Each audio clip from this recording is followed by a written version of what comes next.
Aujourd'hui, je suis avec Hikma, du coup, qui bosse avec moi, et on va parler de stratégie de contenu, de conversion, de comment convertir ses clients grâce au content et quels sont les changements des plateformes de contenu en 2026, quel est mon funnel et comment faire passer un prospect de quelqu'un qui n'est pas problem aware à quelqu'un qui devient problem aware, solution aware et qui a l'intention d'achat. Voilà, on va décortiquer un peu ça. On va aussi comparer le contenu avec les ads, l'organique, le paid, etc. Et vous dire un petit peu, moi, les insights que j'ai de, on va dire, 10 ans à travailler dans le marketing digital. Bismillah, c'est parti? Bismillah. Let's go.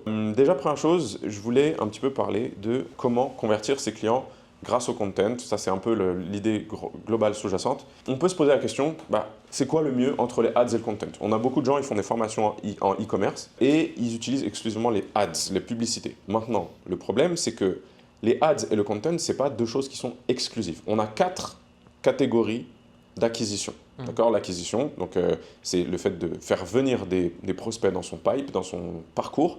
On n'a que 4 possibilités. On a prospection chaude, prospection froide, contenu, publicité. Prospection chaude, c'est on contacte les gens qui nous connaissent. Donc c'est ce que j'ai fait avec mon WhatsApp, là, quand j'ai fait ma campagne WhatsApp et que j'ai fait 17 500 € grâce à mon WhatsApp. Prospection froide, c'est contacter des gens qui ne nous connaissent pas. Ça, c'est très difficile et que ce soit d'un point de vue pratique, parce que la conversion est faible, mais même d'un point de vue psychologique, parce qu'on a beaucoup plus de rejets et c'est pas évident. Mais souvent, quand tu commences, c'est un bon... Enfin, t'as pas trop le choix que de faire ça, donc c'est intéressant. Troisième point, c'est la création de contenu. Et quatrième point, c'est les ads. Ok? Là, je parle d'acquisition, je ne parle pas de referral, parce que dans le referral encore, on a des sous-catégories, on a l'affiliation, le parrainage, etc.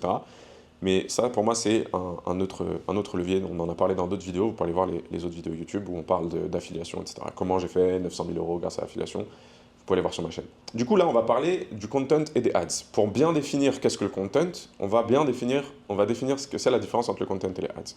En réalité, généralement, la plupart des gens, ils voient la division entre les deux, entre organique et payant, entre gratuit et payant. Et moi, je vais expliquer là pourquoi aujourd'hui, c'est pas la bonne nomenclature, c'est pas la bonne structure à avoir de comparer le payant et le gratuit. Moi, je vais vous expliquer qu'aujourd'hui, on peut faire du contenu payant et on peut faire des ads ou de la publicité gratuite. Alors, je vais détailler.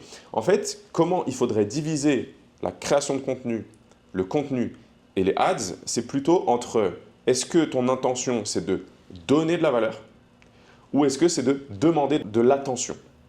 Donc je répète, c'est la différence entre donner et demander. D'accord? On sait par le hadith que la main qui donne est meilleure que la main qui reçoit. On sait aussi tahaddu tahabbu. Quand tu donnes, quand vous entredonnez, vous entreaimez. D'accord? On sait aussi yamhaqullahu riba wa yurbi sadaqat. Que Allah il fait péricliter le riba et il démultiplie la sadaqa. Ça, ouais. Voilà. Donc là, aujourd'hui, ce qui est ultra puissant, c'est cette optique de je veux faire du marketing, je veux créer une relation de confiance avec mon audience, je veux démultiplier l'impact de mon business, il faut que je donne. Et on a plusieurs paroles de marketeurs américains. Par exemple, Gary Vee, il a écrit un livre et il dit souvent jab, jab, jab, hook, qui signifie direct, direct, direct, crochet. Et l'image qu'il donne avec ce moyen mémotechnique, c'est donne, donne, donne, demande. Donne, donne, donne, demande. La proportion, c'est, on va dire, 3 coups de je donne pour 1 coup de je demande. C'est-à-dire, donne plus que tu demandes. Ça, c'est ça la logique fondamentale de la stratégie de marketing en ligne aujourd'hui. Alexandre Hormozy va plus loin, il dit « The longer the runway, the bigger the plane ». Ça veut dire quoi? Plus la piste de décollage est longue, plus on peut faire décoller un avion qui est gros. Cette analogie, c'est quoi? Dans le marketing, c'est plus tu donnes pendant longtemps, et plus tu donnes de valeur, plus tu pourras faire une demande qui est importante. Donc, comment tu fais pour donner plus de valeur? Déjà, il faut que tu sois spécialisé dans un domaine, tu sois un peu niché. Parce que si tu donnes un peu de valeur à tout le monde, genre de quelque chose de mainstream, c'est comme si tu donnais un peu de valeur à personne. Ça, c'est la leçon numéro 1 du marketing et qui est difficile à mettre en pratique, puisqu'on a toujours cette peur de ne pas gagner, ou etc. quand on n'a jamais été entrepreneur. C'est qu'on veut s'adresser à tout le monde. Alors, tout le monde dit, et c'est vraiment marketing 101, c'est-à-dire la leçon numéro 1 du marketing. Je me rappelle ma premier cours de marketing à l'ESSEC dans mon école, c'était quoi? Ciblage, ciblage, ciblage, targeting. Essayer de cibler une cible spécifique. Et même encore aujourd'hui, je galère avec ça. D'accord? Donc ça, c'est pas évident. Facile à dire, pas facile à faire. Mais quand tu cibles quelqu'un, en fait, tu vas donner beaucoup de valeur pour une petite catégorie de personnes. Là, imaginons, moi, je cible que les entrepreneurs en ligne qui font déjà du business en ligne. Je vais être beaucoup plus spécifique.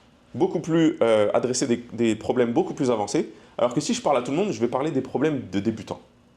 D'accord? Donc forcément, je vais donner beaucoup plus de valeur en étant spécifique à une petite niche, à 10% du marché, ou même moins, plutôt qu'à parler à 90% du marché, où je vais donner un tout petit peu de valeur à tout le monde. Voilà, donc ça, c'est la première chose. Deuxième chose, c'est de le faire en donnant un maximum d'infos, et ça, c'est difficile. Pareil, tous ceux qui font tout ce qui est accompagnement, formation, etc., ils ont peur de donner trop d'informations gratuitement. Là, il y a un framework qui est intéressant. Si vous voulez devenir numéro 1, il faut arriver à donner gratuitement ce que vos concurrents donnent payant. Et si tu es capable de donner gratuitement ce que tes concurrents donnent payant, eh ben, tu vas gagner en fait. Parce que tous les gens vont venir chez toi pour le gratuit et demain, ils vont payer. Il y a une autre façon de voir les choses, c'est de se dire, je donne gratuitement, j'éduque gratuitement sur le problème et je fais payer la solution. Ou encore un autre, encore un peu plus avancé que je trouve encore meilleur, c'est j'éduque sur le problème, sur la solution et je vends la mise en œuvre, l'implémentation. Parce que la solution théorique, c'est une chose. Dire il faut faire ça, c'est une chose. Là, par exemple, je peux te donner tous mes conseils sur comment faire du marketing de contenu en vidéo. Bah, en pratique, tu n'as pas les 10 ans d'expérience que j'ai et tu ne sais pas exactement comment je fais à telle et telle étape, quel outil j'utilise, comment, etc. Ça, c'est vraiment plus de la mise en œuvre, tu vois. Donc, soit tu as besoin d'un expert qui l'a déjà fait 15 000 fois et qui, du coup, le fait super vite, soit tu as besoin de vraiment être guidé pas par pas en mode tutoriel. Et souvent, bah voilà, des infopreneurs, ils vont faire ça, je te donne. Je t'éduque sur ton problème, et je t'éduque sur la solution, et je te vends seulement l'implémentation. Ça, c'est next level. Plus tu donnes, plus tu vas pouvoir facturer cher. Pourquoi? Parce que les gens les plus avancés, ils vont comprendre, purée, le mec, non seulement il a compris le problème, mais moi aussi j'avais compris le problème. Mais en plus, il a compris des solutions que moi, je n'avais pas compris. Comment il fait? Et le comment il fait, c'est purée, c'est irrésistible. Moi, je fais déjà de l'argent en ligne grâce à ça. Je veux savoir comment il fait. Je vais le payer. Voilà, donc ça, c'est les fondamentaux. Mais donc maintenant, je voulais bien distinguer. On a 4 catégories, si vous vous souvenez bien. On a donner et demander. Et dans donner et demander, on a donner en organique, donner en payant. Demander en organique, demander en payant. Alors, donner en organique, c'est quoi? Donner en organique, c'est facile. C'est création de contenu basique. C'est ce que je suis en train de faire dans cette vidéo. Et c'est ce que vous voyez sur mon Insta. Et c'est ce que beaucoup de gens font sur Instagram. OK? Ou sur d'autres plateformes. Voilà. Donner en organique, c'est création de contenu, forte valeur, etc. Maintenant, donner en paid, donner en payant, qu'est-ce que ça donne? Donner en payant, qu'est-ce que ça donne? Ça donne, je fais une publicité. Dans cette publicité, je promeus, le commun des mortels, on appelle ça un lead magnet, d'accord? Ou, je ne sais pas, parfois on appelle ça une masterclass, parfois on appelle ça un contenu, vous l'appelez comme vous voulez, mais en gros, vous donnez de la valeur, vous faites une publicité pour permettre aux gens d'accéder à un contenu à forte valeur. Ça peut être un live, ça peut être un webinaire, ça peut être une masterclass de 40 minutes que vous avez fait en vidéo, etc., etc. Et vous le promouvez en payant. Alors vous allez me dire, mais pourquoi est-ce que je paierais pour donner gratuitement quelque chose? Tu as une idée toi ou pas? Je sais pas, non. T'as pas d'idée? On a dit que le meilleur moyen pour que les gens achètent, c'est que tu les aies éduqués sur le problème, éduqués sur la solution. Et après, ils ont envie d'avoir l'implémentation, par exemple, dans le meilleur des frameworks. Donc, si moi, je leur donne gratuitement et que je paye pour aller atteindre plus de monde, tu perds en crédibilité, non? Non, justement, justement, encore mieux. J'éduque plus de gens sur leurs problèmes, j'éduque plus de gens sur la solution, et du coup, il y a plus de gens qui se disent « Waouh, il m'a donné trop de valeur. Purée, il est fort, il est crédible, il a de la preuve, il sait de quoi il parle, j'ai compris le problème, j'ai compris la solution, j'ai envie d'acheter. » Mais comment tu cibles les personnes? Là, on va dire c'est ta niche. Tu as identifié, quand tu cibles tes ads, tu cibles une catégorie de personnes. D'accord. Donc en fait, c'est ce qu'on appelle souvent les tunnels de vente. D'accord? Pour simplifier, en fait, on a simplifié en 4 catégories. Organique, donner payant. Demander organique, demander payant. Mais là, on va aller dans les termes techniques. Donner payant, c'est rien d'autre que ce qu'on appelle les tunnels de vente. D'accord? Quand vous faites un webinaire, quand vous faites une masterclass, quand vous faites un lead magnet, quand vous faites des achats en plusieurs étapes où tu as gratuit plus upsell. Si vous voulez des rêves, je vous balance des rêves. Hormozy, il a appelé ça Money Models. Russell Brunson, il appelle ça les tunnels de vente. Il a écrit des livres super sur ça. Tout ça, c'est la même logique, c'est donner payant. On paye pour donner. Et souvent, quand on fait ça, on récolte, on fait un opt-in, ça s'appelle. On récolte un email, on récolte un numéro de téléphone pour pouvoir contacter les gens derrière et leur proposer peut-être une offre. S'ils sont convaincus, les faire passer la dernière étape, le last mile. Maintenant, on va aller sur demander organique et demander payant. Et c'est là où il y a beaucoup de gens, des débutants qui font des erreurs. Et c'est pour ça que beaucoup de gens n'arrivent pas à croître sur les réseaux en organique, c'est parce qu'ils font trop de demandes en organique. Et qu'est-ce que ça veut dire demande en organique? C'est je te demande de l'attention pour quelque chose que je vais te vendre. Imaginons la page de, je dis n'importe quoi, Chanel. Non, pas Chanel, parce que c'est des sionistes. Dior. Dior, ils font du contenu. D'accord? Ils vont faire du contenu, ils vont vendre l'univers de Dior, le luxe, mais ils donnent de la valeur. Ils te vendent du rêve. Ouais. Tac, tac, tac, tac, tac. Ils font pas d'appel à l'action, ils font pas achète le parfum Dior j'adore à 990 € ou achète telle robe ou je sais pas quoi. Ils font pas ça. En tout cas, je suppose qu'ils le font pas. S'ils le font, ils sont pas bons. D'accord? Ce qu'ils font, c'est ils te donnent de la valeur, ils te font rêver. Waouh, trop beau le défilé, waouh, trop beau le truc, waouh, l'environnement, l'hôtel incroyable, moi j'ai envie de vivre cette life, tu vois. Et ils font quasiment jamais d'appel à l'action. Ok? Et du coup, tu t'abonnes. Et du coup, tu suis. Et du coup, tu veux plus d'infos. Par contre, tu vois une page à contrario. Toute sa page, son contenu, c'est que la Umrah à 999 € au lieu de 1200 € ce mois-ci, venez. Mais s'il n'y a que des pubs sur ton compte, est-ce que les gens ils vont rester abonnés? Non. Ben non. Ils n'ont pas envie. Par contre, si tu es, je sais pas, je dis n'importe quoi, on va reprendre l'exemple d'une agence de Umrah. Tu es une agence de Umrah. Tu fais 99% du temps. Et ça, c'est une bonne recours. Il faut essayer de rester dans les 95, 99. Je donne. Et le 5 à 1%, je demande de l'attention et je fais des offres et je fais du CTA. 99% du temps, ils font du contenu full value. Ils te disent, voilà, donc là, tu es à Mousdalifa, là, tu es à Quba, là, tu es à tel truc, tu fais ta Umrah, tu fais ta waf, tu fais comme ci, comme ça, les conseils, tatati, tatata. Ils te donnent plein de valeurs, ils t'expliquent tout gratuitement. D'accord? Ils te donnent les bons plans d'hôtel, les trucs, voilà, tu peux passer par là, tatati, tatata. Le jour où quelqu'un a envie de passer à l'action, de faire sa Umrah, vas-y, peut-être qu'il sait, tu lui as expliqué finalement plus ou moins comment le faire tout seul, mais il n'a pas envie de se casser la tête. Il veut y aller en mode chill, moi je me focus sur mes ibadat. Je veux être accompagné à 100%. Je veux être accompagné, je ne veux pas me prendre la tête. Et ça, c'est un marché, hein. Juste le je ne veux pas prendre la tête, c'est un marché. Dernièrement, je parlais avec un frère par message. Le mec, il était prêt à payer 800 000 € pour ne pas prendre la tête. Mais 800 000 €. Rappelle-toi, je t'ai raconté l'histoire. Il avait d'abord fait un projet où il voulait payer la Premium Residency 200 000 $, enfin c'est en dollars d'ailleurs, 200 000 $. C'était casse-tête pour les trucs d'avocat, de machin, déclarer ses investissements, je sais pas quoi. Du coup, le mec, il m'a dit, non, bah, je vais acheter 1 million de dollars de propriété immobilière parce que c'est plus simple. Il y a 800 000 € de dollars de delta juste parce que je ne veux pas me prendre la tête. Donc juste, je ne veux pas me prendre la tête, je veux être guidé pas à pas, ça c'est un marché. Même pour les gens qui, pour un produit beaucoup plus petit, comme la Umrah, vas-y, moi je ne me fais pas confiance à moi-même pour tout retenir, j'ai peur de faire des erreurs, etc. Je vais avec l'agence, même si tu m'as tout expliqué comment le faire gratuitement. Et si tu fais ça, mais t'inquiète que ton compte de Umrah, tout le monde va te follow en fait. Et le jour où ils veulent faire une Umrah, tu es top of mind, tu es le premier auquel ils pensent. Parce que tu es reconnu comme l'expert de la Umrah, tu as donné tous les conseils, donc tu prouves que tu sais de quoi tu parles. Et quand certains ne veulent pas se prendre la tête, ils y vont. Et donc tu as donné gratuitement ce que tes concurrents font payer. Tu vois? D'accord, ouais. Et donc tu demandes peu. Mais du coup, tu as beaucoup de followers. Tu as beaucoup de gens qui ont beaucoup de valeur et qui te remercient. Donc non seulement ils te donnent de la force, ils te font des doigts dans les commentaires et par message, je le reçois tout le temps dans Mobalek, il y a beaucoup de gens qui disent « Ah, Mobalek, Baklofik, waouh, truc de ouf, nanana, merci ». J'ai même reçu des messages, ce que tu donnes gratuitement, ça devrait être payant. Oui, ça devrait être payant, mais j'ai pas envie de le faire payer parce que moi j'ai envie de donner de la valeur. Et alhamdoulilah, je suis certain que le fait de donner des choses gratuitement, Allah il enrichit par ça déjà.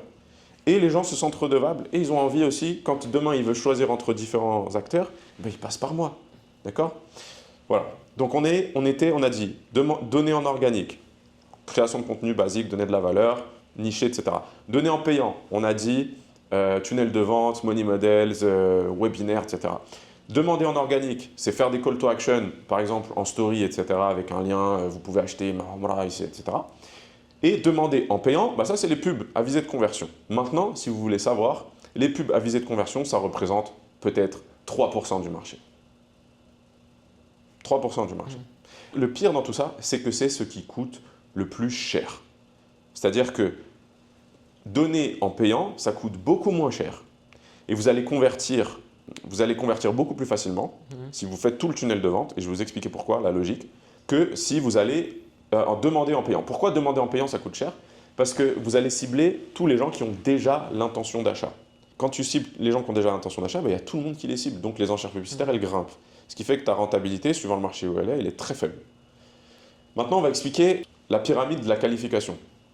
En gros, partez du principe que sur un marché, vous avez 3% des gens, allez, grosso modo, hein, 3% du marché qui a l'intention d'achat. Bah, tu vas te dire, mais c'est bizarre.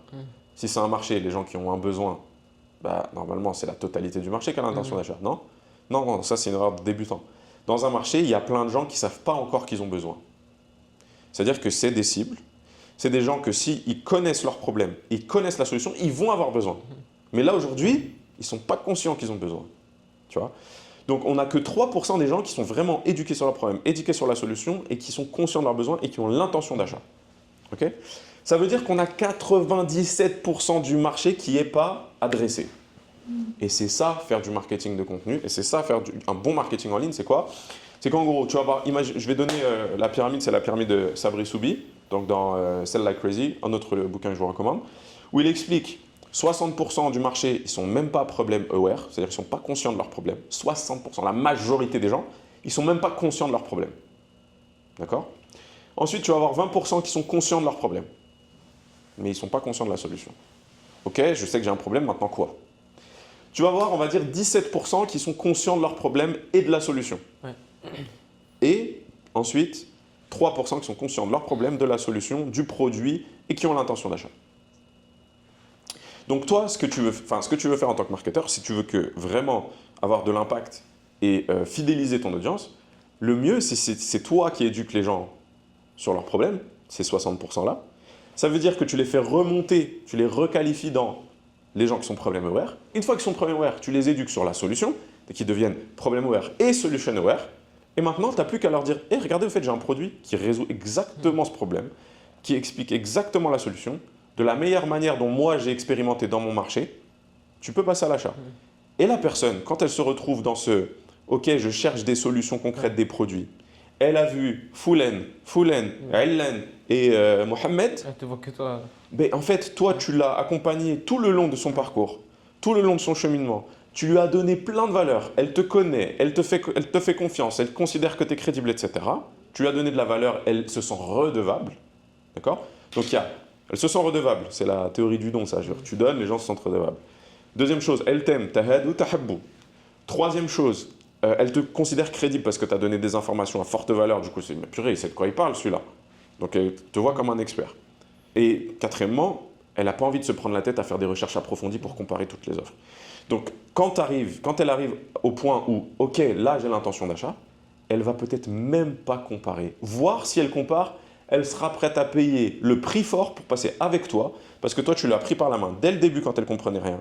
Tu lui as tout expliqué, tu lui as donné de la valeur pendant peut-être des mois, et le moment où elle passe à l'achat, elle vient chez toi, plutôt que chez les autres. C'est pour ça que c'est puissant le marketing de contenu. Maintenant, je vais vous révéler un peu moi mon funnel aujourd'hui et après on parlera tout à la fin des changements en 2026 sur les réseaux, qu'est-ce que ça implique en termes de modification de funnel et c'est pour ça que moi je vais peut-être un petit peu faire évoluer mon funnel. Donc mon tunnel de vente en gros actuellement c'est quoi? Instagram Reels, Story, YouTube, Call et Cash. Donc Instagram Reels, pourquoi c'est bien Instagram Reels? Parce que ça permet de faire du reach, ça permet de croître en organique, de toucher plus de gens de manière qualifiée. C'est que les gens que je touche, c'est des gens qui sont qualifiés, qui aiment ce que je fais, qui cherchent exactement dans ma niche, etc. Donc ça, on pourrait faire tout un cours sur comment faire des Reels, etc. Et encore, je peux m'améliorer. Je pense qu'il y a des choses, je les fais un petit peu de manière encore un peu négligée. Ensuite, on a les stories. Alors, les stories, vous pouvez convertir immédiatement en story. Parce qu'on peut faire call en story, etc. J'ai déjà essayé, ça génère des calls, pourquoi pas. Mais si vous voulez avoir des gens encore plus qualifiés, vous redirigez depuis votre story vers YouTube. Moi, c'est ce que je fais. C'est que, bon, je ne le fais pas assez, mais je le fais.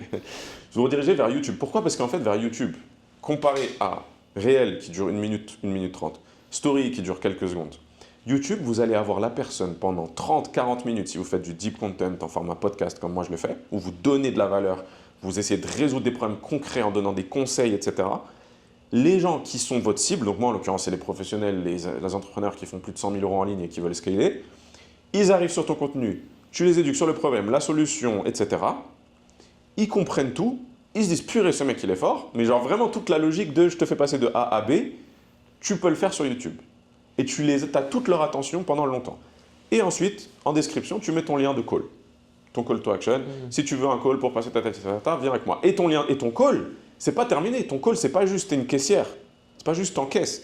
Le call, c'est encore une occasion d'adresser les objections, de proposer exactement ton offre qui soit sur mesure avec le besoin de ton prospect et de convertir ton prospect en ayant répondu à ses objections, etc. Mais il y a un truc qui est important, et moi je l'ai remarqué, c'est que quand tu fais toutes ces stratégies de contenu, tes calls, c'est du gâteau. Tu n'as pas besoin d'être un closer professionnel, tu n'as pas besoin de manipuler dans la vente, tu n'as pas besoin de confronter la personne. Non, c'est hyper simple. Pourquoi? Parce que tout le cheminement de problème, solution, voire même objection, tu peux l'adresser dans ton contenu. Ça veut dire que la personne, quand elle arrive en call, elle a déjà tout compris, tu as déjà éliminé ses objections, elle sait déjà que c'est toi la personne qui correspond à son besoin, que tu as exactement les solutions qu'il lui faut. Et quand elle est dans ton call, c'est limite, vas-y, tais-toi, prends mon argent. Et il y a un concept qui est récent, là, qui nous vient d'un mec copywriter, je ne me rappelle plus comment il s'appelle, qui s'appelle l'hypermonétisation. Et donc l'hypermonétisation, ça consiste justement à adresser toutes tes objections dans ton contenu en amont de ton call. Ton call ou autre, hein, ça peut être même ta landing page où les gens ils achètent. Le call, c'est pour le high ticket. Quand tu vends quelque chose à plus de 1000 €, c'est bien de faire un call de closing en one-one, ça vaut le coup. Si tu as des produits à, je sais pas, 300 €, 400 €, tu peux les vendre en direct via une landing page avec une VSL. VSL, c'est quoi? C'est une vidéo qui remplace ton call ou qui a la même fonction de chauffer le prospect pour qu'il soit rassuré, t'aies traité ses objections, etc. Oui, et donc maintenant, on va terminer sur les changements de 2026. Donc, on a remarqué quelque chose là récemment. Donc, je pense que c'est à peu près à partir du 1er janvier 2026. Instagram a changé énormément de choses. Alors, il y a de très grosses opportunités pour les nouveaux créateurs, pour tous les débutants.